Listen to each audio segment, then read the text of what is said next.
और दमदमी टकसाल दे भाई साहब भाई रणजीत सिंह जी मेरे नाल ने, मैनू लेके आए ने इत्थों तक और खुद भी आए ने चल के। ये जोड़ा पिंड वो पिंड है, तुहानू याद होएगा भी आ जिहड़ा पापी पूले तो पहले जिहड़ा गद्दी ते बैठा सी, जिन्हों कान सिंह निहंग कहा जाता सी और उन्होंने काना काना भी कहा जाता है।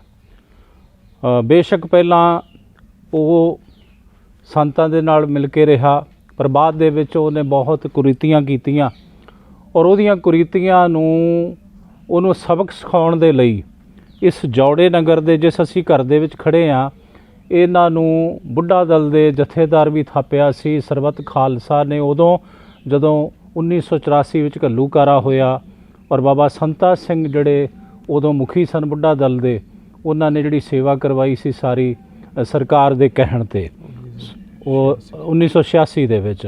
सो उदों मतलब भाई अमरीक सिंह उन्हां नूं जथेदार थाप दिता सी बुढ़ा दल दा, तमाम खाड़कू जथेबंदियां वल्लों और पंथक जिहड़ी कमेटी सी उहदे वल्लों बाबा गुरबचन सिंह जी मानो चाहल और तमाम जितने खाड़कू सिंह सन उन्हां वल्लों। सो उस तो बाद भाई अमरीक सिंह जी होरां ने काने दा सौदा लाया सी शहीद भाई सुखदेव सिंह सखीरा दे नाल मिल के। ये 3 सिंह गए सन नंदेड़ दी धरती ते जाके ते उत्थे शरेआम उस कान सिंह निहंग नूं मार मुकाया सी और उहदी जिहड़ी बनदी सज़ा सी उहदे कीते होए पापां दी कर्मां दी इन्हां ਸਿੰਘਾਂ ने दे दित्ती सी। सो मैं ये सारा कुछ जानना चाहांगा भाई साहब भाई रणजीत सिंह जी होरां तो। मेरे नाल भाई अमरीक सिंह जी दे सत्कारयोग चाची जी भी मेरे नाल ने। सो वाहिगुरू जी का खालसा वाहिगुरू जी की फतेह। भाई साहब तुसीं सारियां संगतां नूं दसो भी जिस नगर विच आपां पहुंचे हाँ और जिस घर विच आपां पहुंचे हाँ, इस घर दा जिहड़ा है मतलब की योगदान रहा जी सिख पंथ दे अंदर। वाहिगुरू जी का खालसा वाहिगुरू जी की फतेह। ਜਦੋਂ ਜੁਝਾਰੂ ਸੰਘਰਸ਼ ਦਾ ਅਸੀਂ ਇਤਿਹਾਸ ਪੜ੍ਹਦੇ ਹਾਂ ਤੇ ਸੁਣਦੇ ਹਾਂ ਜਾਂ ਸਿੰਘਾਂ ਦੇ ਕੋਲੋਂ, ਪੁਰਾਣੇ ਸਿੰਘਾਂ ਦੇ ਕੋਲੋਂ, ਤੇ ਕਾਫੀ ਸਿੰਘਾਂ ਨੇ ਦੱਸਿਆ ਸੀ ਕਿ ਪੂਲੇ ਤੋਂ ਪਹਿਲਾਂ ਇੱਕ ਜਿਹੜਾ ਗੱਦੀ ਦੇ ਉੱਤੇ ਬੈਠਾ ਹੁੰਦਾ ਸੀ ਕਾਨ ਸਿਉ ਨਿਹੰਗ, ਉਹਨੇ ਦਮਦਮੀ ਟਕਸਾਲ ਦੇ ਇੱਕ ਸੂਰਬੀਰ ਜੁਝਾਰੂ ਯੋਧੇ ਭਾਈ ਸੁਖਦੇਵ ਸਿੰਘ ਸਖੀਰਾ ਦੀ ਖਡੂਰ ਸਾਹਿਬ ਦੇ ਵਿੱਚ ਕਿਤੇ ਪੱਗ ਲਾ ਦਿੱਤੀ ਸੀ। ਤੇ ਉਦੋਂ ਹੀ ਉਹ ਟਕਸਾਲ ਦਾ ਜਿਹੜਾ ਸਿੰਘ ਸੀ ਭਾਈ ਸੁਖਦੇਵ ਸਿੰਘ ਸਖੀਰਾ, ਬਹੁਤ ਵੱਡਾ ਨਾਮ ਰਿਹਾ, ਹਾਂਜੀ, ਉਹਨੇ ਅਹਿਦ ਕਰ ਲਿਆ ਸੀ ਕਿ ਮੈਂ ਉਹਨਾਂ ਚਿਰ ਤੱਕ ਹੁਣ ਆਪਣੇ ਸੀਸ ਉੱਤੇ ਦਸਤਾਰ ਨਹੀਂ ਸਜਾਉਣੀ, ਮੈਂ ਪੱਗ ਨਹੀਂ ਬੰਨਣੀ ਜਿੰਨਾ ਚਿਰ ਤੱਕ ਮੈਂ ਕਾਨੇ ਨੂੰ ਮਾਰ ਨਹੀਂ ਲੈਂਦਾ। ਤੇ ਟਕਸਾਲ ਦੇ ਪੁਰਾਣੇ ਸਿੰਘ ਦੱਸਦੇ ਆ ਕਿ ਕਾਫੀ ਸਮਾਂ ਭਾਈ ਸਖੀਰਾ ਜੀ ਜਿਹੜਾ ਕੇਸਕੀ ਆ ਸਜਾ ਕੇ ਹੀ ਰਹਿੰਦੇ ਰਹੇ, ਉਹਨਾਂ ਨੇ ਦਸਤਾਰ ਨਹੀਂ ਸਜਾਈ ਸੀ। ਤੇ ਬਾਅਦ ਵਿੱਚ ਜਥੇਦਾਰ ਭਾਈ ਅਮਰੀਕ ਸਿੰਘ ਜੀ ਅਤੇ ਭਾਈ ਸੁਖਦੇਵ ਸਿੰਘ ਸਖੀਰਾ ਨੇ ਹਜੂਰ ਸਾਹਿਬ ਨੰਦੇੜ ਦੀ ਧਰਤੀ ਤੇ ਜਾ ਕੇ ਉਹ ਕਾਨੇ ਨਿਹੰਗ ਨੂੰ ਜਿਹੜਾ ਉਹ ਸੌਦਾ ਲਾਇਆ ਸੀ। ਤੇ ਉਸ ਤੋਂ ਬਾਅਦ ਕਾਨੇ ਨਿਹੰਗ ਤੋਂ ਬਾਅਦ ਜਿਹੜਾ ਪੂਲਾ ਆ ਉਹਦੀ ਗੱਦੀ ਦੇ ਉੱਤੇ ਬੈਠਾ, ਉਹਨੇ ਕਿੰਨੇ ਕੁ ਕਰਮ ਕੀਤੇ ਆ ਉਹ ਆਪਾਂ ਸਾਰਿਆਂ ਨੂੰ ਪਤਾ ਆ ਕਿ ਬਾਅਦ ਵਿੱਚ ਫਿਰ ਪੂਲੇ ਨੂੰ ਵੀ ਭਾਈ ਨਵਤੇਜ ਸਿੰਘ ਜਾਂ ਹਰਚੰਦ ਸਿੰਘ ਨੇ ਸੌਦਾ ਲਾ ਦਿੱਤਾ। ਤੇ ਇਸ ਤੋਂ ਇਲਾਵਾ ਭਾਈ ਕਾਫੀ ਸਾਰੇ ਸਿੰਘ ਦੱਸਦੇ ਹੁੰਦੇ ਸੀ ਕਿ ਜਿਹੜਾ ਭਾਈ ਅਮਰੀਕ ਸਿੰਘ ਆ ਉਹਨੂੰ ਬੁੱਢਾ ਦਾਸ ਦਾ ਜਿਹੜਾ ਮੁਖੀ ਸੀ ਉਹ ਥਾਪਿਆ ਗਿਆ ਸੀ। ਸਿੰਘਾਂ ਦੇ ਕੋਲੋਂ ਸੁਣਿਆ ਤਾਂ ਸੀ, ਪਰ ਮੈਂ ਉਹਨਾਂ ਬਾਰੇ ਜਾਣਨਾ ਚਾਹੁੰਦਾ ਸੀ, ਉਹਨਾਂ ਬਾਰੇ ਲਿਖਣਾ ਚਾਹੁੰਦਾ ਸੀ। ਤੇ ਚਲੋ ਤੁਹਾਡੇ ਨਾਲ ਵੀ ਮੁਲਾਕਾਤ ਹੋ ਗਈ, ਤੁਸੀਂ ਵੀ ਇੱਥੇ ਸਾਡੇ ਨਾਲ ਆਏ ਹੋ। ਅੱਜ ਉਹਨਾਂ ਦੇ ਪਰਿਵਾਰ ਤੱਕ ਪਹੁੰਚੇ ਆ, ਭਾਈ ਅਮਰੀਕ ਸਿੰਘ ਹੋਣਾ ਦੇ ਉਹਨਾਂ ਦੇ ਪਰਿਵਾਰ ਦੇ ਕੋਲੋਂ ਜਿਹੜੀ ਜਾਣਕਾਰੀ ਆ ਉਹ ਲੈ ਰਹੇ ਆ। ਤੇ ਜਿੰਨੀ ਕੁ ਸਾਨੂੰ ਜਾਣਕਾਰੀ ਪਰਿਵਾਰ ਪਾਸੋਂ ਪ੍ਰਾਪਤ ਹੋਏਗੀ ਜਾਂ ਹੋਰ ਸਿੰਘਾਂ ਦੇ ਪਾਸੋਂ ਪ੍ਰਾਪਤ ਹੋਏਗੀ ਉਹ ਸਾਰੀ ਅਸੀਂ ਸੰਗਤ ਦੇ ਨਾਲ ਜਿਹੜੀ ਸਾਂਝੀ ਆ ਉਹ ਕਰਾਂਗੇ। ਮੇਰੀ ਜਾਣਕਾਰੀ ਅਨੁਸਾਰ ਕਿ ਖਾੜਕੂ ਧਿਰਾਂ ਦੇ ਵੱਲੋਂ ਹੀ ਭਾਈ ਅਮਰੀਕ ਸਿੰਘ ਨੂੰ ਜਿਹੜਾ ਬੁੱਢਾ ਦਾਸ ਦਾ ਜਿਹੜਾ ਮੁਖੀ ਸੀ ਉਹ ਥਾਪਿਆ ਗਿਆ ਸੀ 1986 ਕਦੇ ਕਿ ਜਿਹੜਾ ਕਰੀਬ ਆ ਉਹ ਥਾਪਿਆ ਗਿਆ ਸੀ। ਬਾਕੀ ਹੋਰ ਵੀ ਪੁਰਾਣੇ ਸਿੰਘਾਂ ਦੇ ਕੋਲੋਂ ਜਿਹੜੀ ਜਾਣਕਾਰੀ ਇਕੱਠੀ ਕਰਨ ਦੀ ਅਸੀਂ ਕੋਸ਼ਿਸ਼ ਕਰਾਂਗੇ। ਜਿਹੜੀਆਂ ਪੁਰਾਣੀਆਂ ਫੋਟੋਆਂ ਆ ਉਹ ਵੀ ਮਿਲ ਜਾਣਗੀਆਂ ਸਾਨੂੰ ਕਿਸੇ ਨਾ ਕਿਸੇ ਵੈਬਸਾਈਟ ਦੇ ਕੋਲੋਂ ਜਾਂ ਕਿਸੇ ਨਾ ਕਿਸੇ ਹੋਰ ਪਰਿਵਾਰ ਦੇ ਕੋਲੋਂ, ਤੇ ਉਹ ਵੀ ਜ਼ਰੂਰ ਲਵਾਂਗੇ। ਹੋ ਸਕਦਾ ਸਾਡੀ ਇਹ ਵੀਡੀਓ ਸੁਣ ਕੇ ਹੀ ਜਿਹੜਾ ਕੋਈ ਗੁਰਸਿੱਖ ਆ ਸਾਨੂੰ ਬਾਅਦ ਵਿੱਚ ਜਿਹੜੀ ਫੋਨ ਤੇ ਜਿਹੜੀ ਜਾਣਕਾਰੀ ਆ ਉਹ ਭਾਈ ਅਮਰੀਕ ਸਿੰਘ ਬਾਰੇ ਦੇ ਦੇਵੇ, ਉਹ ਪੁਰਾਣੇ ਸਿੰਘ ਨੂੰ ਜਿਹੜੀ ਜਾਣਕਾਰੀ ਆ ਉਹ ਅਮਰੀਕ ਸਿੰਘ ਬਾਰੇ ਹੋਵੇ। ਕਿਉਂਕਿ ਪੰਥ ਨੇ ਜਿਸ ਸਿੰਘ ਨੂੰ ਬੁੱਢਾ ਦਾਸ ਦਾ ਮੁਖੀ ਥਾਪਿਆ ਹੋਵੇ, ਜਿਹੜੀ ਉਸ ਸਮੇਂ ਬੜਾ ਚਰਚਾ ਦੇ ਵਿੱਚ ਜਿਹੜਾ ਰਿਹਾ ਹੋਵੇ ਸਿੰਘ, ਉਹਦੇ ਬਾਰੇ ਸਾਨੂੰ ਜ਼ਰੂਰ ਪਤਾ ਹੋਣਾ ਚਾਹੀਦਾ ਆ ਸਾਰਿਆਂ ਨੂੰ। ਸੋ ਇਸ ਸਿੰਘ ਦਾ ਕਹਿੰਦੇ ਸਿੱਖ ਸੰਘਰਸ਼ ਵਿੱਚ ਵੀ ਜਿਹੜਾ ਬਹੁਤ ਵੱਡਾ ਜਿਹੜਾ ਯੋਗਦਾਨ ਆ ਉਹ ਵੀ ਰਿਹਾ ਆ।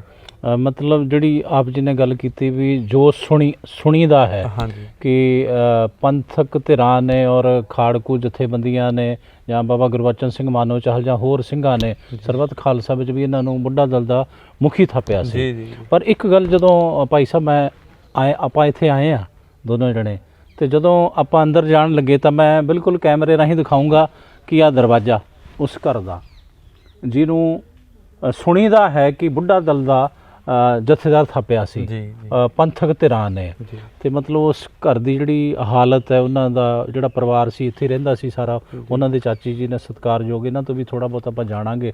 ਮਤਲਬ ਜਿਹੜੀ ਹਾਲਤ ਹੈ ਉਹ ਘਰ ਦੀ ਬਿਆਨ ਹੀ ਕਰ ਰਹੀ ਹੈ ਜੀ ਕਿ ਸ਼ਾਇਦ ਸਾਰ ਨਹੀਂ ਲਈ ਗਈ। ਹਾਂਜੀ ਹਾਂਜੀ ਕੀ ਕਹਿਣਾ ਚਾਹੋਗੇ? ਦੇਖੋ ਜਿੰਨਾ ਵੀ ਸਿੰਘਾਂ ਨੇ ਜੁਝਾਰੂ ਸੰਘਰਸ਼ ਵਿੱਚ ਜਿਹੜਾ ਯੋਗਦਾਨ ਹੈ ਉਹ ਪਾਇਆ, ਕੌਮੀ ਘਰ ਦੀ ਆਜ਼ਾਦੀ ਦੇ ਲਈ ਜਿਹੜਾ ਯੋਗਦਾਨ ਆ ਉਹ ਪਾਇਆ, ਗੁਰਧਾਮਾਂ ਦੀ ਰੱਖਿਆ ਦੇ ਲਈ ਜਿਨ੍ਹਾਂ ਨੇ ਸ਼ਹਾਦਤਾਂ ਦਿੱਤੀਆਂ, ਕੁਰਬਾਨੀਆਂ ਕੀਤੀਆਂ, ਪੰਥ ਦਾ ਫਰਜ਼ ਬਣਦਾ ਆ ਕਿ ਉਹਨਾਂ ਦੇ ਘਰਾਂ ਅਤੇ ਪਰਿਵਾਰਾਂ ਦੀ ਜਿਹੜੀ ਸਾਰ ਆ ਉਹ ਲਈ ਜਾਵੇ, ਕਿਉਂਕਿ ਉਹ ਤਾਂ ਆਪਣਾ ਪੰਥਕ ਫਰਜ਼ ਨਿਭਾ ਕੇ ਇਸ ਸੰਸਾਰ ਉੱਤੋਂ ਚਲੇ ਗਏ। ਅਗਾਂਹ ਸਾਡਾ ਫਰਜ਼ ਬਣਦਾ ਆ ਕਿ ਅਸੀਂ ਉਹਨਾਂ ਦੇ ਬੱਚਿਆਂ ਦੀ, ਉਹਨਾਂ ਦੇ ਘਰਾਂ ਪਰਿਵਾਰਾਂ ਦੇ ਜਿਹੜਾ ਸਾਰ ਆ ਉਹ ਲਈਏ। ਆਪਣਾ ਜਿਹੜਾ ਕੌਮੀ ਫਰਜ਼ ਆ ਉਹ ਪਹਿਚਾਨੀਏ, ਸੰਪਰਦਾਵਾਂ ਨੂੰ ਆਪਣਾ ਫਰਜ਼ ਪਹਿਚਾਨਣਾ ਚਾਹੀਦਾ, ਸ਼੍ਰੋਮਣੀ ਕਮੇਟੀ ਨੂੰ ਆਪਣਾ ਜਿਹੜਾ ਫਰਜ਼ ਆ ਉਹ ਪਹਿਚਾਨਣਾ ਚਾਹੀਦਾ। ਹਾਲਾਂਕਿ ਦੇਸ਼ਾਂ ਵਿਦੇਸ਼ਾਂ ਦੇ ਵਿੱਚ ਜਿਹੜੇ ਬੈਠੇ ਗੁਰਸਿੱਖ ਉਹ ਆਪੋ ਆਪਣੀ ਜਿਹੜੀ ਜ਼ਿੰਮੇਵਾਰੀ ਆ ਉਹ ਸਾਂਭ ਰਹੇ ਆ, ਪਰ ਜਿਹੜੀਆਂ ਸਾਡੀਆਂ ਮਾਨਮਤੀ ਸੰਸਥਾਵਾਂ ਸੀ ਇਹਨਾਂ ਦਾ ਵੀ ਜਿਹੜਾ ਫਰਜ਼ ਉਹ ਬਣਦਾ ਸੀ, ਪਰ ਇਹਨਾਂ ਨੇ ਆਪਣਾ ਜਿਹੜਾ ਫਰਜ਼ ਉਹ ਨਹੀਂ ਪਹਿਚਾਣਿਆ। ਪੰਥ ਨੂੰ ਇਹਨਾਂ ਸੰਸਥਾਵਾਂ ਦੇ ਉੱਤੇ ਜਿਹੜਾ ਬੜਾ ਵੱਡਾ ਜਿਹੜਾ ਰੋਸ ਆ, ਇਹਨਾਂ ਦੇ ਕਰਕੇ ਜਿਹੜਾ ਸ਼ਹੀਦਾਂ ਦੇ ਜਿਹੜੇ ਪਰਿਵਾਰ ਆ ਉਹ ਰੁੱਲ ਰਹੇ ਆ। ਬਾਦਲਾਂ ਦੀ ਭਗਤੀ ਦੇ ਵਿੱਚ ਜਿਹੜੀਆਂ ਸਾਡੀਆਂ ਸੰਸਥਾਵਾਂ ਆ ਉਹ ਲੀਨ ਆ, ਪਰ ਸ਼ਹੀਦਾਂ ਦੇ ਪਰਿਵਾਰਾਂ ਵੱਲ ਬਹੁਤਾ ਧਿਆਨ ਨਹੀਂ ਦਿੱਤਾ ਜਾ ਰਿਹਾ। ਤੁਸੀਂ ਵੀ ਬਹੁਤ ਜਿਹੜਾ ਡਾਟਾ ਇਕੱਠਾ ਕੀਤਾ, ਪੁਸਤਕਾਂ ਲਿਖ ਰਹੇ ਹੋ ਤੁਸੀਂ, ਤੁਹਾਡੀ ਪੁਸਤਕ ਵੀ 2 ਪੁਸਤਕਾਂ ਤੁਹਾਡੀਆਂ ਆ ਵੀ ਚੁੱਕੀਆਂ ਨੇ, ਸ਼ਾਇਦ ਅਗਲੀ ਪੁਸਤਕ ਵੀ ਤੁਸੀਂ ਲਿਖ ਰਹੇ ਹੋ। ਮਤਲਬ ਬਹੁਤ ਵਿਚਰਦੇ ਹੋ ਸ਼ਹੀਦ ਪਰਿਵਾਰਾਂ ਦੇ ਵਿੱਚ, ਜਦੋਂ ਜਾਂਦੇ ਹੋ ਤਾਂ ਫਿਰ ਤਰਾਸ ਦੀ ਆਹੀ ਨਜ਼ਰ ਆਉਂਦੀ ਹੈ ਜਿਹੜੀ ਇਸ ਪਰਿਵਾਰ ਦੀ ਆਪਾਂ ਨੂੰ ਨਜ਼ਰ ਆ ਰਹੀ ਹੈ? ਦੇਖੋ ਉਹਦੀ ਕਾਫੀ ਪਰਿਵਾਰਾਂ ਦੀ ਜਿਹੜੀ ਸਾਰ ਹੈ ਉਹ ਲਈ ਵੀ ਗਈ ਆ, ਪਰ ਬਹੁਤਾਂਤ ਜਿਹੜੇ ਪਰਿਵਾਰ ਆ ਉਹਨਾਂ ਤੱਕ ਜਿਹੜੀ ਸੰਗਤਾਂ ਦੀ ਪਹੁੰਚ ਆ ਉਹ ਨਹੀਂ ਹੋ ਸਕੀ। ਖਾਸ ਕਰਕੇ ਜਿਹੜੇ ਅਣਗੌਲੇ ਸ਼ਹੀਦਾਂ ਦੇ ਪਰਿਵਾਰ ਆ ਉਹਨਾਂ ਵੱਲ ਜਿਹੜੀ ਖਾਸ ਤਵੱਜੋ ਦੇਣ ਦੀ ਲੋੜ ਆ, ਧਿਆਨ ਦੇਣ ਦੀ ਲੋੜ ਆ। ਹੁਣ ਕਿਸੇ ਸਮੇਂ ਇਹ ਬੜਾ ਵੱਡਾ ਨਾਮ ਹੁੰਦਾ ਸੀ ਭਾਈ ਅਮਰੀਕ ਸਿੰਘ ਜੀ ਹੋਣਾ ਦਾ, ਜਿਨ੍ਹਾਂ ਨੂੰ ਬੁੱਢਾ ਦਲ ਦਾ ਮੁਖੀ ਥਾਪਿਆ ਗਿਆ ਸੀ, ਪਰ ਦੇਖੋ ਕਿ ਅੱਜ ਹੁਣ ਜਿਹੜੀ ਸਾਡੀ ਅਗਲੀ ਪੀੜ੍ਹੀ ਹੋਵੇਗੀ ਉਹਨਾਂ ਨੂੰ ਅਮਰੀਕ ਸਿੰਘ ਬਾਰੇ ਨਹੀਂ ਪਤਾ। ਸੋ ਅਜਿਹੇ ਪਰਿਵਾਰਾਂ ਵੱਲ ਜਿਹੜਾ ਧਿਆਨ ਦੇਣ ਦੀ ਲੋੜ ਆ। ਬਿਲਕੁਲ। ਉਹਨਾਂ ਦੇ ਸਤਿਕਾਰਯੋਗ ਚਾਚੀ ਜੀ ਨੇ, ਇਹਨਾਂ ਤੋਂ ਕੁਝ ਆਪਾਂ ਜਾਣਨਾ ਚਾਹੀਏ? ਹਾਂਜੀ ਮਾਤਾ ਜੀ, ਵਾਹਿਗੁਰੂ ਜੀ ਕਾ ਖਾਲਸਾ, ਵਾਹਿਗੁਰੂ ਜੀ ਕੀ ਫਤਿਹ। ਮਾਤਾ ਜੀ ਪਹਿਲਾਂ ਤਾਂ ਭਾਈ ਅਮਰੀਕ ਸਿੰਘ ਜੀ ਹੋਣਾ ਬਾਰੇ ਦੱਸੋ ਕਿ ਉਹਨਾਂ ਦੇ ਮਾਤਾ ਪਿਤਾ ਜੀ ਦਾ ਕੀ ਨਾਂ ਸੀ ਜੀ? ਪਾਲ ਕੌਰ ਮਾਤਾ ਦਾ ਨਾਂ। ਹਾਂਜੀ। ਮਗਤਾਰ ਸਿੰਘ ਪਿਤਾ ਦਾ ਨਾਂ।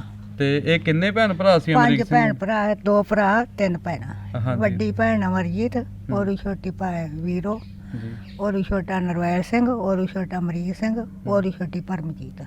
ਅਮਰੀਕ ਸਿੰਘ ਪੜ੍ਹੇ ਕਿੰਨਾ ਸੀ ਜੀ? ਪੜਿਆ ਨਹੀਂ ਸੀ, ਵਾਰੂ ਬਾਬਿਆਂ ਦੇ ਨਾਲ ਜਿਉਂ ਜੰਮਿਆ, ਨਿੱਕਾ ਹੁੰਦਾ ਘਰੋਂ ਚੜਾ ਗਿਆ, ਸਿੰਘਾਂ ਨਾਲ ਕਿਹੜੇ ਤੁਰਿਆ। ਬਾਬਿਆਂ ਦੇ ਨਾਲ ਰਹਿੰਦੇ? ਪਹਿਲਾਂ ਬਾਬੇ ਦਾਸ ਨਾਲ ਰਿਹਾ, ਦਲ ਚ ਰਿਹਾ। ਇਹ ਦਲ ਪੰਥ ਬਾਬਾ ਬੇਦੀ ਚੰਦ ਸੁਰ ਸਿੰਘ ਰਹਿੰਦੇ ਹਾਂ, ਰਹੇ? ਸੁਰ ਸਿੰਘ ਰਹਿੰਦੇ ਰਹੇ। ਛੋਟੀ ਉਮਰੇ ਚਲੇ ਗਏ? ਛੋਟੀ ਉਮਰੇ ਚਲੇ ਗਏ, 10-12 ਸਾਲਾਂ ਦਾ ਸੀ ਉਦੋਂ ਦੇ ਚ ਘਰੋਂ ਗਏ ਨੇ।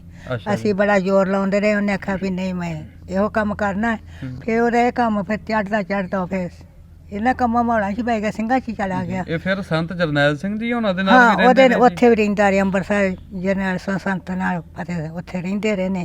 ਉੱਥੇ ਆਪਣੇ ਸਿੰਘਾਂ ਨਾਲ ਜੋ ਇਹਨਾਂ ਦਾ ਕਾਰ ਵਿਹਾਰ ਕਰਦੇ ਰਹੇ ਨੇ। ਵਾਹਿਗੁਰੂ ਜੀ ਜਦੋਂ ਅੰਮ੍ਰਿਤਸਰ ਅਟੈਕ ਹੋਇਆ ਹੈ ਉਦੋਂ ਬਾਅਦ ਫਿਰ ਘਰ ਆਏ ਨੇ, ਤੇ ਏਦਾਂ ਫਿਰ ਉਹਨਾਂ ਬੁੱਢੇ ਦਲ ਦੀ ਪੱਗ ਬੱਤੀ ਇਹਨਾਂ ਸਿੰਘਾਂ ਨੇ ਰਲ ਕੇ। ਜੀ ਇਹਨਾਂ ਇਹ ਖਾੜਕੂਆਂ ਨੇ 1984 ਤੋਂ ਬਾਅਦ ਪੱਗ? ਹਾਂ, ਖਾੜਕੂਆਂ ਨੇ ਬੱਧੀ ਪੱਗ। ਖਾੜਕੂਆਂ ਨੇ ਬੰਨੀ ਬੱਧੀ ਪੱਗ ਇਹਨਾਂ ਕਾਲ ਤਖਤ ਬੱਧੀ ਆ ਜੀ ਬਾਬੇ ਅਮਰੀਕ ਸਿੰਘ ਨੇ। ਮਾਤਾ ਜੀ ਉਹਨਾਂ ਨੇ ਦੱਸਿਆ ਆ ਕਿ ਖਾੜਕੂ ਸਿੰਘਾਂ ਨੇ ਹੀ ਸ੍ਰੀ ਅਕਾਲ ਤਖਤ ਸਾਹਿਬ ਵਿਖੇ ਜੂਨ 1984 ਦੇ ਘੱਲੂ ਘਾਰੇ ਤੋਂ ਬਾਅਦ ਭਾਈ ਅਮਰੀਕ ਸਿੰਘ ਨੂੰ ਜਿਹੜੀ ਬੁੱਢਾ ਦਲ ਦੀ ਜਿਹੜੀ ਪੱਗ ਆ, ਦਸਤਾਰਬੰਦੀ ਆ, ਉਹ ਕੀਤੀ ਗਈ, ਕਿਉਂਕਿ ਸੰਤਾ ਸਿੰਘ ਨਿਹੰਗ ਸਿੰਘ ਜਦੋਂ ਇੰਦਰਾ ਗਾਂਧੀ ਦੇ ਨਾਲ ਰਲ ਕੇ ਸ੍ਰੀ ਅਕਾਲ ਤਖਤ ਸਾਹਿਬ ਦੀ ਜਿਹੜੀ ਸੇਵਾ ਆ ਉਹ ਕਰਵਾਉਣ ਲੱਗ ਪਿਆ ਸੀ। ਕਿਉਂਕਿ ਜਦੋਂ ਅਕਾਲ ਤਖਤ ਸਾਹਿਬ ਢਾਇਆ ਗਿਆ ਸੀ ਤੇ ਪੰਥ ਦੇ ਵਿੱਚ ਬੜਾ ਵੱਡਾ ਰੋਹ ਸੀ, ਬੜਾ ਵੱਡਾ ਜਿਹੜਾ ਰੋਸ ਸੀ, ਤੇ ਇੰਦਰਾ ਗਾਂਧੀ ਚਾਹੁੰਦੀ ਸੀ ਜਾਂ ਉਹਦੇ ਜਿਹੜੇ ਕਰਿੰਦੇ ਸੀ, ਬੂਟਾ ਸਿੰਘ ਗ੍ਰਹਿ ਮੰਤਰੀ, ਉਹ ਚਾਹੁੰਦਾ ਸੀ ਕਿ ਛੇਤੀ ਜਿਹੜਾ ਅਕਾਲ ਤਖਤ ਸਾਹਿਬ ਆ ਉਹ ਬਣ ਜਾਵੇ, ਸਿੱਖਾਂ ਦਾ ਜਿਹੜਾ ਰੋਹ ਆ ਉਹ ਮੱਠਾ ਪੈ ਜਾਵੇ। ਪਰ ਉਸ ਸਮੇਂ ਕੋਈ ਵੀ ਕਾਰ ਸੇਵਾ ਵਾਲੇ ਜਾਂ ਹੋਰ ਕੋਈ ਵੀ ਜਿਹੜੀ ਸੰਪਰਦਾ ਆ ਉਹ ਸਰਕਾਰ ਵੱਲੋਂ ਦਿੱਤੀ ਜਾ ਰਹੀ ਜਿਹੜੀ ਸੇਵਾ ਸੀ ਉਹ ਲੈਣ ਨੂੰ ਤਿਆਰ ਨਹੀਂ ਸੀ। ਇੱਥੋਂ ਤੱਕ ਕਿ ਦੱਸਦੇ ਆ ਪੁਰਾਣੇ ਸਿੰਘ ਕਿ ਜਿਹੜਾ ਬੂਟਾ ਸੀ ਉਹ ਗ੍ਰਹਿ ਮੰਤਰੀ ਆ, ਉਹ ਬਾਬਾ ਖੜਕ ਸਿੰਘ ਦੇ ਕੋਲ ਵੀ ਗਿਆ ਸੀ ਤੇ ਬਾਬਾ ਖੜਕ ਸਿੰਘ ਜੀ ਉਹਨੂੰ ਚਪੇੜ ਲੈ ਕੇ ਪੈ ਗਏ ਸੀ। ਤੇ ਇਹੀ ਹਾਲ ਕੁਲਦੀਪ ਬਰਾੜ ਦਾ ਹੋਇਆ ਸੀ। ਤੇ ਉਸ ਸਮੇਂ ਕੋਈ ਵੀ ਸੇਵਾ ਲੈਣ ਨੂੰ ਤਿਆਰ ਨਹੀਂ ਸੀ, ਕਿਉਂਕਿ ਸਰਕਾਰ ਵੱਲੋਂ ਜਿਹੜੀ ਸੇਵਾ ਹੈ ਉਹ ਨਹੀਂ ਲਈ ਜਾ ਸਕਦੀ। ਹਾਂ, ਜੇ ਪੰਥ ਨੇ ਦਿੱਤੀ ਹੋਵੇ ਉਹ ਤਾਂ ਜਿਹੜੀ ਸੇਵਾ ਹੈ ਉਸੇ ਵੇਲੇ ਪ੍ਰਵਾਨ ਉਹ ਕੀਤੀ ਜਾ ਸਕਦੀ ਸੀ।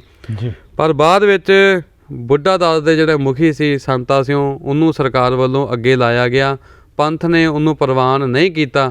ਤੇ ਇਹ ਜਿਹੜੀ ਸੇਵਾ ਆ ਉਹ ਫਿਰ ਸਰਬੱਤ ਖਾਲਸੇ ਰਾਹੀਂ ਦਮਦਮੀ ਟਕਸਾਲ ਦੇ ਕਾਰਜਕਾਰੀ ਮੁਖੀ ਸੰਤ ਬਾਬਾ ਠਾਕੁਰ ਸਿੰਘ ਜੀ ਖਾਲਸਾ ਭਿੰਡਰਾਂ ਵਾਲਿਆਂ ਨੂੰ ਸੌਂਪੀ ਗਈ, ਬਾਬਾ ਉੱਤਮ ਸਿੰਘ ਜੀ ਹੋਣਾ ਨੂੰ ਸੌਂਪੀ ਗਈ, ਜਿਹਦੇ ਵਿੱਚ ਬਾਬਾ ਜਗਤਾਰ ਸਿੰਘ ਜੀ ਸਨ ਅਤੇ ਹੋਰ ਵੀ ਜਿਹੜੇ 2 ਮਹਾਂਪੁਰਸ਼ ਸਨ। 5 ਮਹਾਂਪੁਰਸ਼ਾਂ ਨੂੰ ਇਹ ਜਿਹੜੀ ਸੇਵਾ ਆ ਸ੍ਰੀ ਅਕਾਲ ਤਖਤ ਸਾਹਿਬ ਦੀ ਉਸ ਸਮੇਂ ਸੌਂਪੀ ਗਈ ਸੀ। ਤੇ ਉਦੋਂ ਹੀ ਦੱਸਦੇ ਆ ਕਿ ਬੁੱਢਾ ਦਾਸ ਦੇ ਮੁਖੀ ਭਾਈ ਅਮਰੀਕ ਸਿੰਘ ਨੂੰ ਬਣਾਇਆ ਗਿਆ ਸੀ। ਅਸੀਂ ਹੋਰ ਵੀ ਉਹਨਾਂ ਬਾਰੇ ਜਿਹੜੀ ਜਾਣਕਾਰੀ ਆ, ਉਹਨਾਂ ਦੇ ਚਾਚਾ ਲੱਖਾ ਸਿੰਘ ਜੀ ਵੀ ਸਾਡੇ ਨਾਲ ਆ, ਉਹਨਾਂ ਦੇ ਕੋਲੋਂ ਜਿਹੜੀ ਜਾਣਕਾਰੀ ਆ ਉਹ ਅਸੀਂ ਪ੍ਰਾਪਤ ਕਰਾਂਗੇ। ਆਓ ਆਪਾਂ ਜਾਣਕਾਰੀ ਲਈਏ ਉਹਨਾਂ ਦੇ ਚਾਚਾ ਜੀ ਤੋਂ। ਹਾਂਜੀ, ਇਹ ਭਾਈ ਅਮਰੀਕ ਸਿੰਘ ਜੀ ਹੋਣਾ ਦੇ ਚਾਚਾ ਜੀ ਸਰਦਾਰ ਲੱਖਾ ਸਿੰਘ ਜੀ ਆ, ਉਹਨਾਂ ਦੇ ਨਾਲ ਗੱਲਬਾਤ ਕਰਾਂਗੇ। ਭਾਈ ਸਾਹਿਬ, ਅਮਰੀਕ ਸਿੰਘ ਹੋਣਾ ਬਾਰੇ ਦੱਸੋ ਕਿ ਉਹਨਾਂ ਨੂੰ 1984 ਦੇ ਘੱਲੂ ਘਾਰੇ ਤੋਂ ਬਾਅਦ ਬੁੱਢਾ ਦਾਸ ਦਾ ਮੁਖੀ ਥਾਪਿਆ ਗਿਆ ਸੀ। ਆਹੋ ਜੀ, ਬਾਹਰ ਥਾਪਿਆ ਗਿਆ ਜੀ ਜਦੋਂ ਹਰਿਮੰਦਰ ਸਾਹਿਬ ਦੇ ਉੱਤੇ ਆਪਣਾ ਅਟੈਕ ਹੋਇਆ ਤੇ ਆਪਣਾ ਅਕਾਲ ਤਖਤ ਢਾਇਆ, ਉਹਦੇ ਤੋਂ ਬਾਅਦ ਥਾਪਿਆ ਗਿਆ। ਇਹ ਸ੍ਰੀ ਅਕਾਲ ਤਖਤ ਸਾਹਿਬ ਤੇ ਅਕਾਲ ਤਖਤ ਸਾਹਿਬ ਤੇ ਪੱਗ ਵੱਜੀ ਉਹਨੂੰ। ਅਕਾਲ ਤਖਤ ਸਾਹਿਬ ਤੇ? ਹਾਂਜੀ ਹਾਂਜੀ। ਤੇ ਫਿਰ ਉਹ ਭਾਈ ਸਾਹਿਬ ਦਾ ਮੁੱਖ ਸਥਾਨ ਕਿੱਥੇ ਰਿਹਾ? ਜ਼ਿਆਦਾਤਰ ਕਿੱਥੇ ਰਹਿੰਦੇ ਰਹੇ ਆ ਮੁੜ ਕੇ? ਹਾਂਜੀ, ਮੁੜ ਕੇ ਇੱਥੇ ਪਿੰਡ ਹੀ ਮੁੜ ਕੇ ਆਣ ਕੇ ਇੱਥੇ ਬੈਠੇਗਾ ਜਿਹੜਾ ਗੁਰਦੁਆਰਾ ਗੁਰਦੁਆਰਾ ਸਗਰਾਨਾ ਸਾਹਿਬ। ਆਹੋ ਆਹੋ, ਇੱਥੇ ਮੁੜ ਕੇ ਆਣ ਕੇ ਉਹਨਾਂ ਨੇ ਪੜਾ ਲਾਇਆ। ਅੱਛਾ, ਮੇਨ ਇੱਥੇ ਫਿਰ ਉਹਨਾਂ ਇੱਥੇ ਹੀ ਆ ਗਏ ਉਹਨਾਂ ਮੁੜ ਕੇ। ਜੀ ਜੀ। ਆਹ ਜਿੱਥੇ ਗੁਰਦੁਆਰਾ ਸਾਹਿਬ ਬਣਿਆ ਇੱਥੇ ਥੋੜਾ ਬੜਾ ਤਗੜਾ ਸੀ। ਉਹ ਥੋੜਾ ਧੜਾ ਚਕਾ ਕੇ ਤੇ ਮੁੜ ਕੇ ਥੱਲੇ ਨਹੀਂਆਂ ਬਣਾਈਆਂ ਸੀ। ਉਹਲੇ ਬੰਨੇ ਲੰਗਰ ਹਾਰ ਵੀ ਇੱਥੇ ਵੀ ਆਲਾ ਦੁਆਲਾ ਬਣਾਇਆ ਬੁੜਿਆ। ਇਹਨਾਂ ਨੂੰ ਸੰਤਾ ਸਿਉ ਦੇ ਬਰਾਬਰ ਮੁਖੀ ਬਣਾਇਆ ਗਿਆ ਸੀ। ਆ ਸੰਤਾ ਹੋ, ਆਹੋ ਸੰਤਾ ਨੂੰ ਢਾਹ ਕੇ ਉਹਦੇ ਥਾਂ ਇਹਨੂੰ ਪੱਗ ਬੱਝੀ ਨਾ ਵੀ ਸੰਤਾ ਉਹਨੇ ਇੱਕ ਗੁਰੂ ਘਰ ਦੇ ਉੱਤੇ ਹਮਲਾ ਕਰਾਇਆ ਸਰਕਾਰ ਨਾਲ ਰਲ ਕੇ ਤੇ ਇਹਨੇ ਅਕਾਲ ਤਖਤ ਢਵਾਇਆ। ਉਹਨੂੰ ਆਹ ਦੋਸ਼ ਲਾ ਕੇ ਉਹਦੀ ਪੱਗ ਜਿਹੜੀ ਪਈ ਉਹਦੇ ਥਾਂ ਇਹਨੂੰ ਥਾਪਿਆ ਬੱਧੀ ਪੱਗ।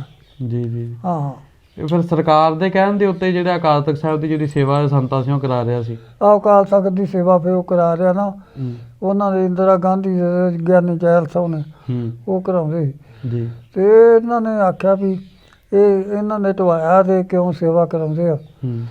ਤੇ ਉਹਨੂੰ ਸੰਤਾਂ ਉਹਨੂੰ ਇਹ ਕਰਕੇ ਗਦਾਰੀ ਦਾ ਉਹਨੂੰ ਸਵਾਦ ਦਿੱਤਾ। ਜੀ ਜੀ। ਤੇ ਉਹ ਮੁੜ ਕੇ ਉਹਨੂੰ ਢਾਹ ਕੇ ਤੇ ਪਹਿਲਾਂ ਤਾਂ ਉੱਧਰ ਮਾਲਵੇ ਦਾ ਸੀ ਕੋਈ, ਉਹਨੂੰ ਬੱਧੀ। ਉਹ ਮਾੜਾ ਬੰਦਾ, ਉਹ ਕੋ ਨਹੀਂ ਕਾਂ ਫਿਰ ਇਹਨੂੰ ਪੱਗ ਬੱਧੀ। ਅੱਛਾ ਜੀ। ਇਹਨੇ ਫਿਰ ਬਾਬਾ ਚੇਰੇ ਨੂੰ ਇਤਿਹਾਸ ਨੂੰ ਪਤਾ ਇੱਥੇ ਅਦਾਲਤ ਪੰਥ ਵੀ ਚਲਾਉਂਦਾ ਰਿਹਾ ਜੀ। ਤੇ ਇਹਨੂੰ ਮੁੜ ਕੇ ਆਪਾਂ ਵੀ ਇਹਨਾਂ ਦੀ ਕੋਈ ਪਤਾ ਨਹੀਂ ਕਿਹੜੀ ਗੱਲੋਂ ਪੈ ਗਈ। ਇਹਨਾਂ ਪੁਲਿਸ ਹੋਣਾ ਇਹਨਾਂ ਨੇ ਮੁੜ ਕੇ ਇਹਨੂੰ ਵੈਸੇ ਸ਼ਹੀਦ ਕਰਤਾ, ਇੱਥੇ ਗੋਲੀਆਂ ਮਾਰੀਆਂ। ਇਸ ਤੋਂ ਪਹਿਲਾਂ ਇਹਨਾਂ ਨੇ ਜਿਹੜਾ ਕਾਹਨ ਸਿਉ ਉਹਨੂੰ ਵੀ ਮਾਰਿਆ ਸੀ ਹਜ਼ੂਰ ਸਾਹਿਬ ਦੇ ਵਿੱਚ। ਕਾਹਨ ਸਿਉ ਨੇ ਮਾਰਿਆ ਹਜ਼ੂਰ ਸਾਹਿਬ ਜਾ ਕੇ। ਉਹਦੇ ਨਾਲ ਕੀ ਗੱਲਬਾਤ ਹੋਈ ਸੀ? ਉਹ ਜੀ ਸੁੱਖੇ ਸਖੀਰ ਜੀ ਨਾ ਇੱਥੇ ਖਡੂਰ ਸਾਹਿਬ ਵੀ ਉਹ ਸੰਤਾਂ ਦੀ ਬਦਨਾਮੀ ਕਰਦਾ ਸੀ। ਹਾਂਜੀ। ਤੇ ਸੰਤ ਜਰਨੈਲ ਸਿੰਘ ਜੀ ਨੂੰ ਮਾੜਾ ਬੋਲਦਾ ਸੀ।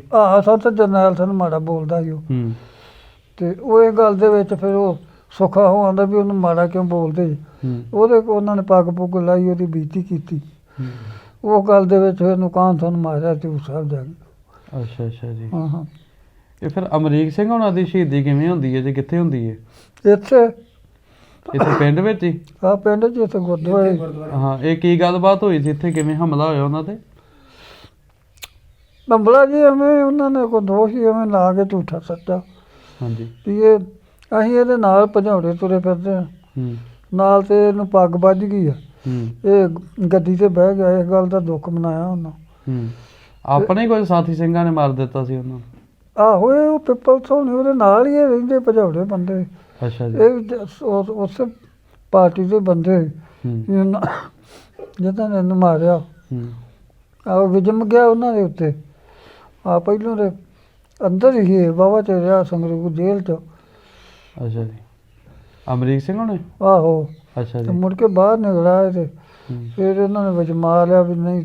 ਫਿਰ ਅੱਗੇ ਨੂੰ ਇਹਨੇ ਉਸਾਹ ਖਾ ਗਿਆ ਤੇ ਇੱਥੇ ਆਣ ਕੇ ਤਾਂ ਉਹਨਾਂ ਨੇ ਭਜੌੜਿਆਂ ਨੇ ਵਿੱਚ ਮਾਰ ਕੇ ਗੋਲੀਆਂ ਮਾਰੀਆਂ ਜੀ ਇਹ ਗੁਰਦੁਆਰੇ ਇੱਥੇ ਪਿੰਡ ਵਿੱਚ ਹੀ ਆ ਪਿੰਡ 'ਚ ਹੀ ਜਦੋਂ ਅਮਰੀਕ ਸਿੰਘ ਜੀ ਇਦਾਂ ਹੋ ਜਾਂਦੇ ਆ, ਇਸ ਤੋਂ ਬਾਅਦ ਇਹਨਾਂ ਦੀ ਜਿਹੜੀ ਪੱਗ ਅਗਾਂਹ ਕਿਸੇ ਨੂੰ ਬੰਨ੍ਹੀ ਜਾਂਦੀ ਹੈ ਆਹ ਦੁਬਾਰਾ? ਪੱਗ ਮੁੜ ਕੇ ਉੱਥੋਂ ਦਾ ਮਾਲ ਚੱਕਦਾ ਹੈ ਧੀਰਾ ਹੋਂ, ਅੱਛਾ, ਉਹਨੂੰ ਮੁੜ ਕੇ ਇਹਦੀ ਪੱਗ ਬੱਧੀ।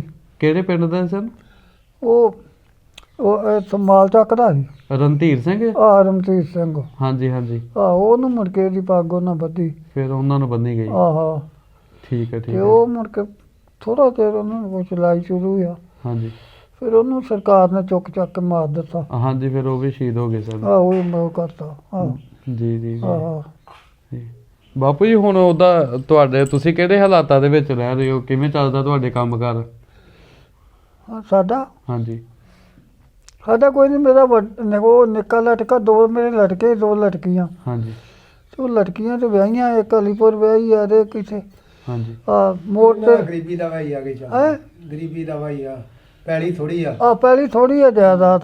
ਜੀ ਇੱਥੇ ਆ ਥੋੜੀ ਕੁ ਪੜੀ ਤੇ ਉੱਥੇ ਉਹ ਟੂਲੇ ਵਾਲੇ ਮੋੜ ਤੇ ਰਹਿੰਦੀ ਆ। ਆਹੋ ਕਿੱਲਾ 1.5 ਕਿੱਲਾ ਇਹਨਾਂ ਨੂੰ ਪਈ ਦਾ। ਇਹਨੇ ਨਹੀਂ ਪੜੀ ਆ, ਜੀ। ਕਿੱਲਾ 1.5 ਕਿੱਲਾ ਤੇ। ਇੱਕ ਬਾਪੂ ਜੀ ਤੁਹਾਡੀ ਫਿਰ ਸਾਰ ਲਈ ਕਿਸੇ ਨੇ ਆ ਕੇ ਇੱਥੇ ਜਥੇਦਾਰ ਅਮਰੀਕ ਸਿੰਘ ਦੀ ਸ਼ਹਾਦਤ ਤੋਂ ਬਾਅਦ? ਨਹੀਂ, ਕਿਸੇ ਨਹੀਂ ਲਈ। ਕੋਈ ਪਹੁੰਚਿਆ? ਨਹੀਂ ਕੋਈ ਟੀਵੀ ਚੈਨਲ ਵਾਲਾ ਵੀ ਪਹੁੰਚਿਆ ਤੁਹਾਡੇ ਕੋਲ? ਨਹੀਂ, ਕੋਈ ਨਹੀਂ। ਅੱਜ ਭਾਈ ਰਣਜੀਤ ਸਿੰਘ ਦਮਦਮੀ ਟਕਸਾਲ ਵਾਲੇ ਤੇ ਗੁਰਬਾਣੀ ਅਖੰਡ ਬਾਣੀ ਚੈਨਲ ਹੀ ਤੁਹਾਡੇ ਕੋਲ ਪਹੁੰਚਿਆ, ਇਸ ਤੋਂ ਪਹਿਲਾਂ ਤਾਂ ਨਹੀਂ ਕੋਈ ਪਹੁੰਚਿਆ? ਨਹੀਂ, ਸਾਥੋਂ ਪਹਿਲਾਂ ਤਾਂ ਨਹੀਂ ਕੋਈ ਆਇਆ? ਨਹੀਂ ਆਇਆ ਜੀ। ਕੋਈ ਕਿਸੇ ਪ੍ਰਕਾਰ ਦੀ ਮਦਦ ਵੀ ਨਹੀਂ ਹੋਈ? ਨਹੀਂ, ਕੋਈ ਮਦਦ ਨਹੀਂ ਕੀਤੀ, ਨਾ ਕੋਈ ਆਇਆ ਹੀ ਆ। ਭਾਈ ਸਾਹਿਬ ਜੀ ਕੀ ਕਹਿਣਾ ਚਾਹੋਗੇ? ਦੇਖੋ, ਮੈਂ ਤਾਂ ਇਹੀ ਕਹਿਣਾ ਚਾਹੁੰਦਾ ਹਾਂ ਕਿ ਜਿੰਨੀ ਕਿ ਸਾਨੂੰ ਜਾਣਕਾਰੀ ਮਿਲੀ ਹੈ ਕਿ ਖਾੜਕੂ ਧਿਰਾਂ ਦੇ ਵੱਲੋਂ ਜਾਂ ਖਾਲਸਾ ਪੰਥ ਵੱਲੋਂ ਬੜਾ ਜਿਹੜਾ ਮਾਣ ਸਤਿਕਾਰ ਸੀ ਉਹ ਜਥੇਦਾਰ ਭਾਈ ਅਮਰੀਕ ਸਿੰਘ ਜੀ ਹੋਣਾ ਨੂੰ ਦਿੱਤਾ ਗਿਆ। ਫਿਰ ਉਹ ਆਪਣੀ ਜਿਹੜੀ ਜਾਨ ਹੈ ਉਹ ਵੀ ਕੁਰਬਾਨ ਕਰ ਗਏ। ਸਾਡਾ ਸਾਰਿਆਂ ਦਾ ਫਰਜ਼ ਬਣਦਾ ਆ ਕਿ ਅਸੀਂ ਉਹਨਾਂ ਦੀ ਸੇਵਾ ਨੂੰ ਜਿਹੜਾ ਆ ਉਹ ਯਾਦ ਰੱਖੀਏ ਅਤੇ ਉਹਨਾਂ ਦੇ ਘਰ ਪਰਿਵਾਰ ਦੀ ਜਿਹੜੀ ਸਾਰ ਲੈਣੀ ਸਾਡਾ ਜਿਹੜਾ ਉਹ ਫਰਜ਼ ਬਣਦਾ ਆ। ਅਫਸੋਸ ਵੀ ਹੁੰਦਾ ਆ ਕਿ ਜਦੋਂ ਪਰਿਵਾਰ ਦੱਸਦੇ ਆ ਕਿ ਇੰਨਾ ਲੰਬਾ ਸਮਾਂ ਬੀਤ ਚੁੱਕਾ ਆ 30 35 40 ਸਾਲਾਂ ਦਾ, ਪਰ ਅੱਜ ਤੱਕ ਕਦੀ ਵੀ ਕੋਈ ਵੀ ਇਹਨਾਂ ਦੇ ਘਰ ਨਹੀਂ ਆਇਆ। ਇੱਥੋਂ ਤੱਕ ਕਿ ਸ਼੍ਰੋਮਣੀ ਕਮੇਟੀ ਮੈਂਬਰ ਵੀ ਇਸ ਹਲਕੇ ਦੇ ਹੋਣਗੇ, ਉਹਨਾਂ ਦਾ ਵੀ ਜ਼ਰੂਰ ਫਰਜ਼ ਬਣਦਾ ਹੋਏਗਾ ਕਿ ਜਿਨ੍ਹਾਂ ਨੇ ਸੰਘਰਸ਼ ਦੌਰਾਨ ਹਿੱਸਾ ਪਾਇਆ, ਸੇਵਾ ਕੀਤੀ, ਉਹਨਾਂ ਪਰਿਵਾਰਾਂ ਦੀ ਜਿਹੜੀ ਸਾਰ ਹੈ ਉਹ ਲਈ ਜਾਵੇ। ਘੱਟੋ ਘੱਟ ਦੁੱਖ ਸੁੱਖ ਦੇ ਵਿੱਚ ਜਿਹੜਾ ਸ਼ਾਮਲ ਆ ਉਹ ਹੋਇਆ ਜਾਵੇ ਉਹਨਾਂ ਦੇ। ਪਰ ਜਦੋਂ ਕੋਈ ਇੱਦਾਂ ਸਾਰ ਨਹੀਂ ਲੈਂਦਾ ਤਾਂ ਫਿਰ ਨਿਰਾਸ਼ਾ ਜਿਹੜੀ ਪਰਿਵਾਰਾਂ ਦੇ ਵਿੱਚ ਜਿਹੜੀ ਉਹ ਆਉਂਦੀ ਆ, ਕੌਮ ਦੇ ਵਿੱਚ ਵੀ ਜਿਹੜੀ ਆ ਉਹ ਜ਼ਰੂਰ ਆਉਂਦੀ ਹੈ। ਸੋ ਸਾਨੂੰ ਚਾਹੀਦਾ ਆ ਕਿ ਅਸੀਂ ਇਹਨਾਂ ਸਿੰਘਾਂ ਦੀ ਕੁਰਬਾਨੀ ਨੂੰ ਯਾਦ ਰੱਖੀਏ ਅਤੇ ਪਰਿਵਾਰਾਂ ਦੀ ਜਿਹੜੀ ਸਾਰ ਆ ਉਹ ਜ਼ਰੂਰ ਲਈਏ। ਬਿਲਕੁਲ ਭਾਈ ਸਾਹਿਬ, ਭਾਈ ਰਣਜੀਤ ਸਿੰਘ ਜੀ ਉਹਨਾਂ ਨੇ ਬਿਲਕੁਲ ਸਹੀ ਗੱਲ ਕਹੀ ਕਿ ਜਿਹੜੇ ਸ਼ਹੀਦ ਨੇ ਉਹ ਕੌਮ ਦਾ ਸਰਮਾਇਆ ਹੁੰਦੇ ਨੇ, ਔਰ ਸਾਨੂੰ ਚਾਹੀਦਾ ਸਾਰਿਆਂ ਨੂੰ ਕਿ ਮਿਲ ਜੁਲ ਕੇ ਇਹਨਾਂ ਪਰਿਵਾਰਾਂ ਦੀ ਜਿਹੜੀ ਹੈ ਸਾਰ ਸੰਭਾਲ ਦੀ ਗੱਲ ਕਰੀਏ। ਔਰ ਹੁੰਦੀ ਵੀ ਹੈ, ਬਹੁਤ ਵੱਡੇ ਪੱਧਰ 'ਤੇ ਹੁੰਦੀ ਵੀ ਹੈ। ਪਰ ਜਿਵੇਂ ਹੁਣ 30-35 ਸਾਲਾਂ ਤੋਂ ਇਸ ਘਰ ਦੇ ਵਿੱਚ ਅੱਜ ਤੱਕ ਕੋਈ ਨਹੀਂ ਪਹੁੰਚਿਆ। ਭਾਈ ਰਣਜੀਤ ਸਿੰਘ ਜੀ ਦਮਦਮੀ ਟਕਸਾਲ ਵਾਲੇ ਮੈਨੂੰ ਵੀ ਆਪਣੇ ਨਾਲ ਲੈ ਕੇ ਆਏ ਕਿ ਆਓ ਤੁਹਾਨੂੰ ਇੱਕ ਅਸੀਂ ਪਰਿਵਾਰ ਦੇ ਨਾਲ ਅੱਜ ਅਸੀਂ ਮਿਲਾਉਂਦੇ ਹਾਂ। ਅਤੇ ਜਦੋਂ ਇੱਥੇ ਆ ਕੇ ਅਸਲੀਅਤ ਦਾ ਪਤਾ ਚੱਲਾ ਕਿ ਅੱਜ ਤੱਕ ਨਾ ਕੋਈ ਚੈਨਲ ਅਤੇ ਨਾ ਕੋਈ ਹੋਰ ਇੱਥੇ ਪਹੁੰਚਿਆ ਹਮਦਰਦ ਜਿਹੜਾ ਰੱਖਣ ਵਾਲਾ ਹੈ, ਜਿਹਨੂੰ ਆਪਾਂ ਕਹਿੰਦੇ ਹਾਂ ਪੰਥਕ ਹਿਤੈਸ਼ੀ ਲੋਕ, ਕੋਈ ਨਹੀਂ ਪਹੁੰਚਿਆ। ਭਾਵੇਂ ਉਹ ਕਿਸੇ ਵੱਡੇ ਅਹੁਦਿਆਂ 'ਤੇ ਨੇ, ਭਾਵੇਂ ਉਹ ਆਪਣੇ ਆਪ ਨੂੰ ਪੰਥਕ ਚੈਨਲ ਕਹਾਉਣ ਵਾਲੇ ਨੇ, ਕੋਈ ਨਹੀਂ ਪਹੁੰਚਿਆ। ਸੋ ਭਾਈ ਰਣਜੀਤ ਸਿੰਘ ਜੀ ਹੋਰਾਂ ਦਾ ਵੀ ਅਸੀਂ ਬਹੁਤ ਧੰਨਵਾਦ ਕਰਦੇ ਹਾਂ ਕਿ ਸਾਨੂੰ ਇਹਨਾਂ ਨੇ ਇਸ ਪਰਿਵਾਰ ਦੇ ਨਾਲ ਮਿਲਾਇਆ। ਭਾਈ ਸਾਹਿਬ ਜੀ ਤੁਹਾਡਾ ਬਹੁਤ ਬਹੁਤ ਧੰਨਵਾਦ ਹੈ ਗੁਰਬਾਣੀ ਅਖੰਡ ਬਾਣੀ ਚੈਨਲ ਵੱਲੋਂ, ਜੋ ਤੁਸੀਂ ਸ਼ਹੀਦ ਭਾਈ ਅਮਰੀਕ ਸਿੰਘ ਦੇ ਘਰੇ ਸਾਨੂੰ ਲੈ ਕੇ ਆਏ। ਔਰ ਇਹ ਜਾਣਕਾਰੀ ਜਿਹੜੀ ਹੈ ਸ਼ਾਇਦ ਮੇਰਾ ਖਿਆਲ ਹੈ ਵੀ ਬਹੁਤ ਘੱਟ ਲੋਕਾਂ ਨੂੰ ਹੋਏਗੀ। ਜੀ ਬਿਲਕੁਲ, ਸਾਡੇ ਕੋਲ ਆਪ ਵੀ ਹਾਲੇ ਤੱਕ ਜਿਹੜੀ ਜਾਣਕਾਰੀ ਉਹ ਕਾਫੀ ਘੱਟ ਆ। ਪਰ ਇਸ ਵੀਡੀਓ ਨੂੰ ਜਿਹੜੇ ਵੀ ਗੁਰਸਿੱਖ ਸੁਣਨਗੇ, ਅਸੀਂ ਉਹਨਾਂ ਨੂੰ ਵੀ ਅਪੀਲ ਕਰਾਂਗੇ ਕਿ ਜੇਕਰ ਤੁਹਾਡੇ ਕੋਲ ਜਥੇਦਾਰ ਭਾਈ ਅਮਰੀਕ ਸਿੰਘ ਜੀ ਪਿੰਡ ਜੌੜਾ, ਜਿਨ੍ਹਾਂ ਨੂੰ ਬੁੱਢਾ ਦਾਸ ਦਾ ਮੁਖੀ ਵੀ ਥਾਪਿਆ ਗਿਆ ਸੀ, ਖਾੜਕੂ ਧਿਰਾਂ ਵੱਲੋਂ ਦੱਸਦੇ ਆ, ਅਤੇ ਜੇਕਰ ਕਿਸੇ ਵੀ ਗੁਰਸਿੱਖ ਪਾਸੋਂ ਉਹਨਾਂ ਦੇ ਕੋਲੋਂ ਜਾਣਕਾਰੀ ਹੋਵੇ ਅਤੇ ਉਹ ਸਾਨੂੰ ਫੋਨ ਕਰਕੇ ਉਹਨਾਂ ਦੇ ਬਾਰੇ ਜਿਹੜੀ ਜ਼ਰੂਰ ਜਾਣਕਾਰੀ ਆ ਉਹ ਲਿਖਵਾਵੇ, ਕਿਉਂਕਿ ਅਸੀਂ ਪਤਾ ਕਰਨਾ ਚਾਹੁੰਦੇ ਹਾਂ ਕਿ ਭਾਈ ਸਾਹਿਬ ਨੂੰ ਕਦੋਂ ਮੁਖੀ ਥਾਪਿਆ ਗਿਆ ਸੀ, ਕਿਹੜੀ ਤਰੀਕ ਸੀ, ਅਤੇ ਉਹਨਾਂ ਨੇ ਉਸ ਤੋਂ ਬਾਅਦ ਕਿਹੜੀਆਂ ਜਿਹੜੀਆਂ ਸੇਵਾਵਾਂ ਆ ਉਹ ਨਿਭਾਈਆਂ, ਉਹਨਾਂ ਤੋਂ ਬਾਅਦ ਕਿਹੜੇ ਮੁਖੀ ਥਾਪੇ ਗਏ। ਸੋ ਕਿਸ ਤਰ੍ਹਾਂ ਇਹ ਜਿਹੜੀਆਂ ਸੇਵਾਵਾਂ ਉਹਨਾਂ ਨੇ ਕੌਮ ਦੀਆਂ ਕੀਤੀਆਂ। ਸੋ ਜਿਸ ਗੁਰਸਿੱਖ ਪਾਸ ਵੀ ਇਹ ਜਾਣਕਾਰੀ ਹੋਵੇ ਉਹ ਸਾਡੀ ਜਾਣਕਾਰੀ ਵਿੱਚ ਹੋਰ ਵੀ ਵਾਧਾ ਕਰੇ। ਉਮੀਦ ਕਰਦੇ ਹਾਂ ਕਿ ਜਿਹੜੀਆਂ ਸੰਗਤਾਂ ਸੁਣ ਰਹੀਆਂ ਨੇ ਸਾਨੂੰ ਦੇਸ਼ ਵਿਦੇਸ਼ 'ਚ ਬੈਠੀਆਂ ਔਰ ਦੇਖ ਰਹੀਆਂ ਨੇ ਇਸ ਵੀਡੀਓ ਨੂੰ, ਇੰਟਰਵਿਊ ਨੂੰ, ਸੋ ਉਹ ਸਾਡੀ ਜਾਣਕਾਰੀ ਦੇ ਵਿੱਚ ਹੋਰ ਵਾਧਾ ਕਰਨਗੀਆਂ